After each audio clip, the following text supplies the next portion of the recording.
que le gouvernement puisse recentrer.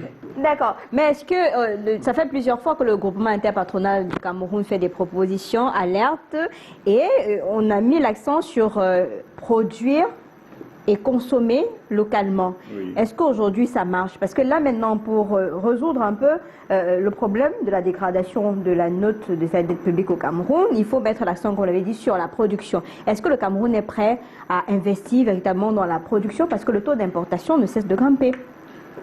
Je pense que le Cameroun n'a pas le choix. Ce sont des choix qui doivent être affirmés.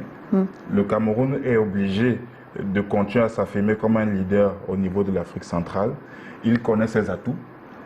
Il a des politiques publiques qui ont été bien définies. Moi, je pense que le seul problème reste dans le rythme de l'exécution d'un certain nombre d'orientations politique. Mais pourquoi c'est lent au regard de l'urgence? Parce qu'aujourd'hui, les autres pays sont véritablement dans l'industrialisation, et nous, on est encore derrière. On se demande quand est-ce qu'on va arriver à consommer ce que nous produisons et aller même jusqu'à l'industrialisation.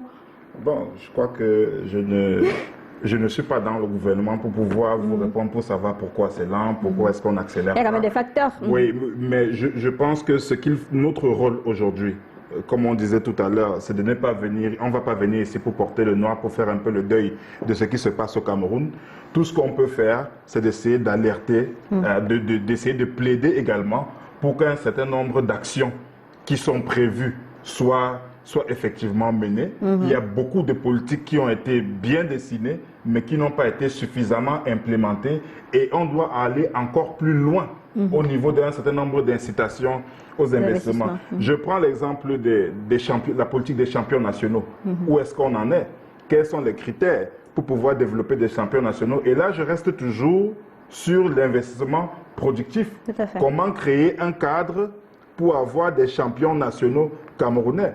Parce que vous savez, malgré la crise, demain les agents économiques vont continuer leur activité. Donc tout ce qu'on peut faire, c'est de plaider pour qu'un certain nombre de politiques puissent être accélérées, pour être mises en place, pour faire en sorte qu'on ait ces champions nationaux, qu'on ait des secteurs prioritaires dans lesquels les Camerounais peuvent investir. Et comment faire pour tirer ces Camerounais-là, pour faire en sorte qu'ils puissent s'affirmer, même au niveau continental. Comment faire en sorte qu'on puisse créer une entreprise en 1 heure au Cameroun ou en 10 minutes.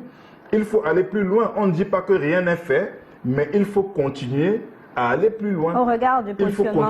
Il faut continuer à mettre un cadre incitatif pour la création d'entreprises. Il faut développer, comme je disais tout à l'heure, les parcs industriels, les chaînes de valeur dans l'ensemble du pays. Et c'est ça qui va nous permettre de générer des emplois pour le Cameroun.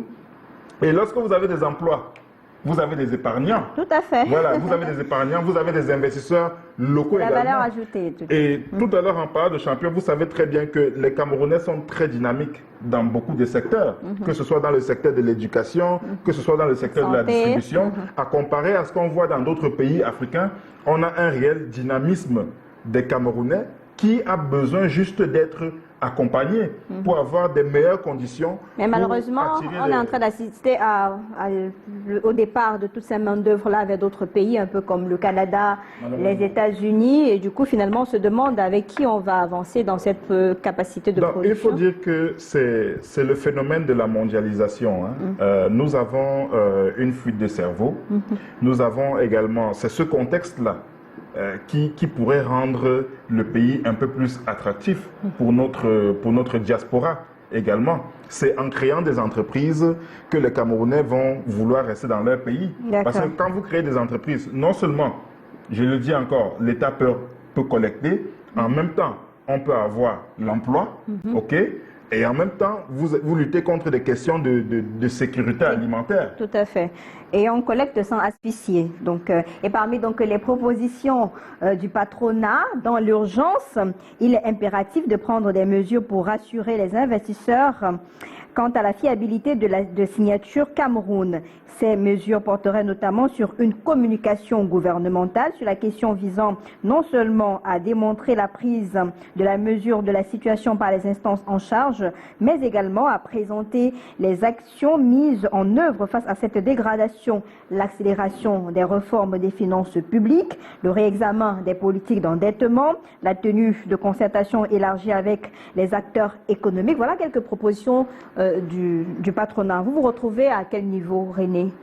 Pour ce qui est dans l'urgence, c'est une communication gouvernementale, on en a l'habitude, l'accélération des réformes des finances publiques peut-être, ou alors gérer au niveau de l'endettement, réexaminer la politique d'endettement au Cameroun. Peut-être il y aurait